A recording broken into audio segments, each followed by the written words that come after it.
मुंबईकर नागरिकों के लिए हर वर्ष बरसात में मुंबई की सड़कें नदी तालाबों में तब्दील हो जाती है। वहां चालकों के लिए मुंबई की सड़कें जानलेवा गड्ढों में तब्दील होती आ रही जरूर होगी, लेकिन करप्शन के नाम बर्बाद समय की है। समझ गया? मैं पहले भी क्या कह रहा था, हर चीज़ का एक टाइम फ्रेम होना चाहिए, टाइम बाउंड मैनर। एक वक्त आएगा ये सड़कें बहुत अच्छी होंगी, एक वक्त आएगा कि डिजिटल आईडी कार्ड से आप कहीं पे भी एंट्री कर लेंगे, एक वक्त आएगा कि फ्री वाईफाई रहेगा पूरे शहर में, एक वक्त आएगा कि इतना फैंटास्टिक मेट्रो का नेटवर्क रहेगा कि आप एक कोने से दूसरे कोने पे कहीं पे भी आधे पौने घंटे में पहुंच पाएंगे। एक वक्त आएगा कि आप ज़रा भी तकलीफ हुई तो एम्बुलेंस 2 मिनट में पहुंच जाएगी आपको पिकअप करने के लिए वहाँ से। वक्त आएगा, हमें आप पावर में लाते हैं तो जल्दी आएगा, हमें नहीं लाएंगे तो समय लगेगा। ये आश्वस्त कर रहे हैं मुंबई करों को 100% सर। मुंबई कर कॉरपोरेशन में भी जो चुन करके आते मुंबई के ही तो लोग हैं। मुंबई कर, हर मुंबई कर का यही विजन है, एक एडवांस सिटी जहाँ पर हर किस्म की सुविधा अवेलेबल हो हमारे नागरिकों के लिए। गवर्नमेंट एंड गवर्नेंस लोगों के लिए है, नेताओं के लिए नहीं। हमारा काम है कि हम कुछ कर सकते, लोगों की ज़िंदगी जो डे टू डे लाइफ है उसमें रियायत आए। तो यस एब्सोल्युटली विजन तो क्लियर है। सर, आप विधानसभा की अगर बात करेंगे तो विकास को लेकर के क्या राय है आपकी? विकास हो रहा है 5 सालों या 15 सालों के भीतर? मेरा ये मानना है कि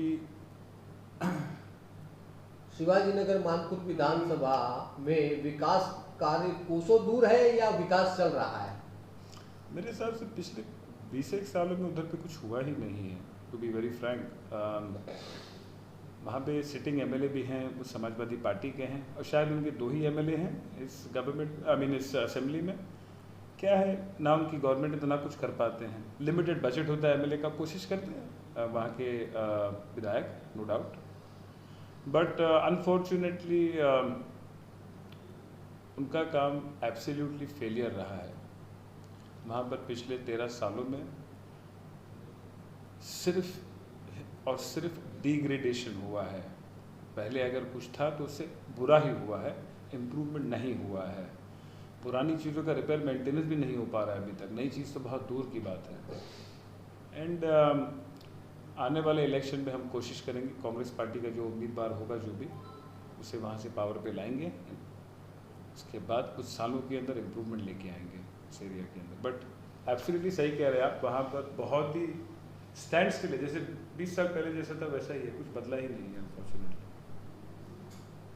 इस सवाल में गांधी नगर में उस दिन गए तो हमने देखा कि ऐसा कहा गया कि वहाँ के नगर सेवक वगैरह ने उन्हें इंटरटेन नहीं किया, इनफैक्ट वो अलग ही कुछ बात कह दी। उससे ऐसा थोड़ा तो जाहिर होता है कि नाराज़गी होगी, no doubt, no doubt, but वो तो अभी इलेक्शन ही बताएगा कितनी नाराज़गी है कितनी नहीं। हम अपने सीधे इरादे से आए हैं और वैसे ही काम करेंगे डेफिनेटली।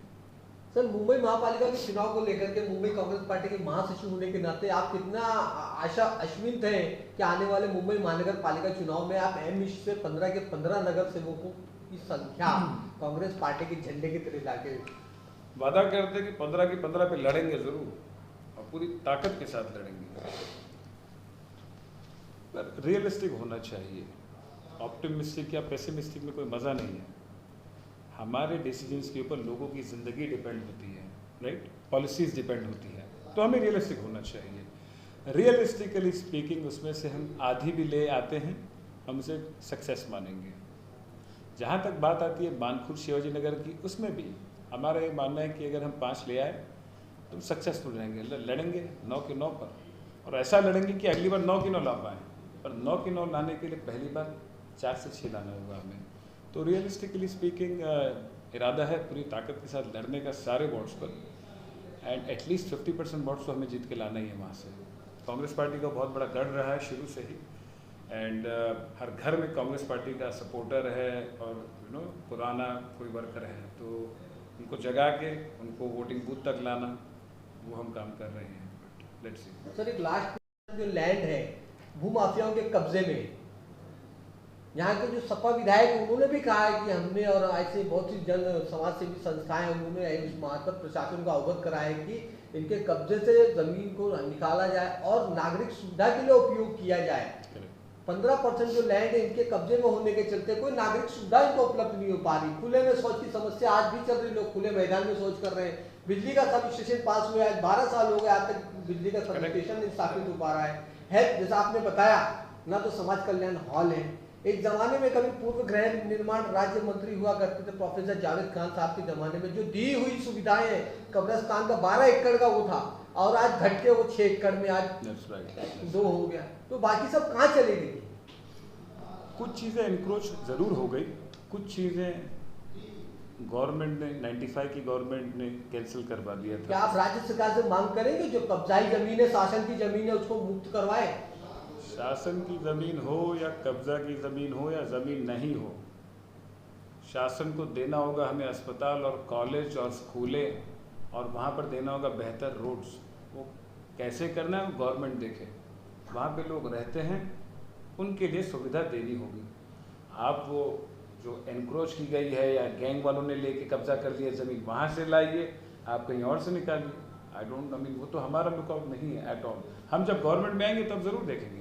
आज हमारी मांग है, देना होगा उन्हें। इतने सारे लोग वहाँ रहते हैं, इतने दसों हज़ार बच्चे पढ़ते हैं, उनके लिए एजुकेशन एंड हेल्थ केयर, ये बेसिक चीज़ें तो गवर्नमेंट को प्रोवाइड करना होगा। उसके बाद अच्छा पानी, अच्छी हवा, अच्छी सड़कें, अच्छी टॉयलेट्स, सारी प्रोविजंस करना होगा।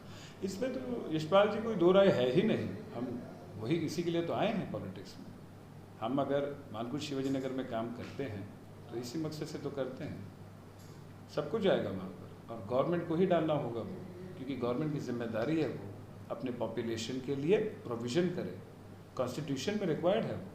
टॉयलेट भी बनाएंगे, अस्पताल भी बनाएंगे, कॉलेज भी बनाएंगे, हर चीज़ 2-2, 3-3, 4-4 बनवाने के लिए करेंगे। हम तो कोशिश पूरी करेंगे इंशाल्लाह। यस, हॉस्पिटल्स पे जो रिक्वायरमेंट होना चाहिए नहीं है। I believe maximum TB related cases Mankhurd Shivaji Nagar में ही आते हैं, एंड उसके लिए किसी स्पेशलिस्ट चीज़ का प्रोविज़न करना, किसी अस्पताल का प्रोविज़न करना वो नहीं हुआ है। तो हेल्थ केयर में भी मानकुट शिवाजी नगर बहुत पीछे है, एजुकेशन में भी बहुत पीछे है। अब आइए आप हाइजीन पर, रास्ते तो आप देख ही सकते हैं, the quality of the road, खड्डे जहाँ जहाँ पर रास्ते है भी संकरे, एनक्रोचमेंट भी रहता है, तो उसकी वजह से तो रास्तों में भी प्रॉब्लम है। कई जगहों पर रास्ते कच्चे हैं, गटरें ओवरफ्लो हो रही है। उस दिन हम निरंकारी नगर में गए थे, बैठे थे, किसी ने हमसे कहा एक अंदर की तरफ थोड़ा आइए, हमारी मस्जिद और एक मंदिर को देख के जाइए। हमने कहा ज़रूर। वो पूरा रास्ता जो गटर के ऊपर से हम चल के जा रहे थे, जो सील होनी चाहिए, वो पूरी ब्रोकन थी, ओवरफ्लो हो रही थी। तो अगर आप देखेंगे तो रास्ते, गटर, बहुत सीवियर प्रॉब्लम है वहाँ पर, इसको भी लेकर के आई एम श्योर बीएमसी कोशिश करती है। इतना ही कहेंगे कि कोशिश नाकाम रही है इनकी सो फार। मेहनत तो करते हैं बट एरिया का रिक्वायरमेंट ज़्यादा है। वहाँ से आप आइए प्लेग्राउंड, तो कुछ मामूली प्लेग्राउंड्स हैं, जैसे कि डॉक्टर बाबा साहेब अम्बेडकर ग्राउंड जो है मेन रोड पर उसके अलावा बच्चों के खेलने के लिए कोई जगह नहीं है वहाँ पर। फिर बात आती है फिर नशा। ऐसे एरिया में अगर आप नशा एक्सपोज कर दो, जहाँ पर बच्चों के लिए ना पढ़ने के लिए स्कूल है, ना खेलने के लिए ग्राउंड है, तो जाहिर बात है वो नशे की तरफ अट्रैक्ट होंगे। तो कैसे होता है यशपाल जी, कोई भी चीज़ एक अकेले से नहीं होती है, कई चीज़ों को एक साथ आना पड़ता है किसी चीज़ के होने के लिए। तो नशे में अगर बच्चे जा रहे हैं तो उसके लिए भी रीज़न्स हैं। अगर बीमारी बहुत फैल रही है तो उसके लिए भी बहुत रीज़न्स हैं। इन रीज़न्स को आइडेंटिफाई करके टैकल करना चाहिए, एंड उस तरीके का काम मैं करने की कोशिश कर रहा हूँ, ताकि ऊपर ऊपर से सिर्फ काम ना हो, बल्कि जड़ से उस चीज़ को एड्रेस करें हम, एंड उसका सलूशन निकालें और सलूशन को इम्प्लीमेंट करें। इसी को लेके हमने MRCC, हमारे प्रेसिडेंट भाई जगताप साहब, हमारे वर्किंग प्रेसिडेंट सापरा साहब के पास कई बार गए हैं इन प्रपोजल्स को लेके। हम बोर्ड ऑफिसर साहब के पास भी गए थे डेलीगेशन लेकर के ये मैटर्स को एड्रेस करने। आने वाले हफ्तों में हम रवि राजा साहब, हमारे लीडर ऑफ ऑपोजिशन है कॉर्पोरेशन में, हमने उनसे भी बात की है। उन्होंने बहुत ही पॉजिटिवली कहा है ज़रूर आइए, आपकी जो चीज़ें हैं इनको डिस्कस करिए। सो उनके पास भी हमारे जाने का इरादा है। तो समस्याएं बहुत है, अच्छे एरिया में समस्या होती है भाई, ये तो एक बहुत ही बड़ा स्लम बेसिकली हो गया है। यहाँ पर जो समस्या कई ज़्यादा होती है, ऑटोमेटिकली पॉपुलेशन भी बहुत ज़्यादा है, बट हर समस्या का हल होता है अगर सही से उसको जड़ से आप पकड़ते हैं।